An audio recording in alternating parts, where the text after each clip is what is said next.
Good evening. Thanks for joining us at 11. I'm George Mallet. Tonight, Michigan Governor Gretchen Whitmer declared the state of Michigan is strong, and it's on Michiganders to make it stronger. Whitmer delivered her 7th State of the State address in Lansing, and she laid out her priorities for the year.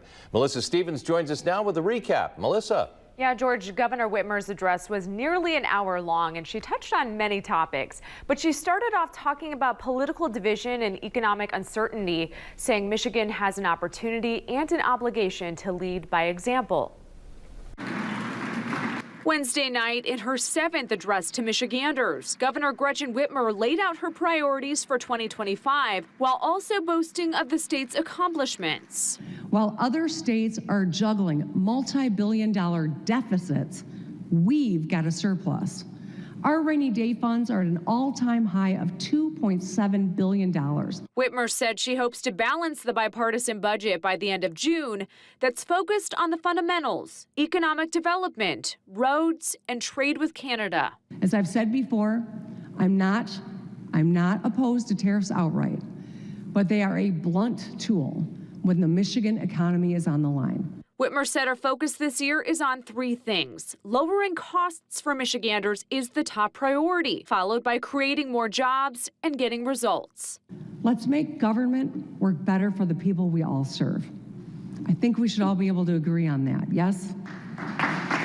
Whitmer said another goal for the year is tackling the literacy crisis. Just 24% of 4th graders can read proficiently in the state, and the same percent of 8th graders are proficient in math.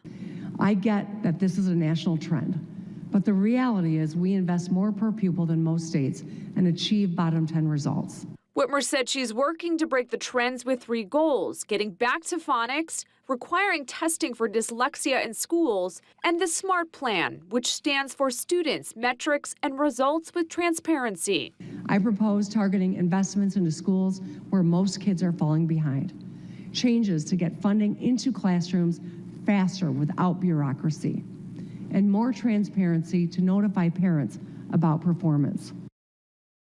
And Governor Whitmer touched on many other budget priorities, including her plans to tackle Michigan roads, the housing crisis, and high energy bills. She said her North Star has always been collaboration, saying she can work with anyone to get things done. George? Thank you. Melissa Stevens with the latest from Lansing tonight. Thanks, Melissa.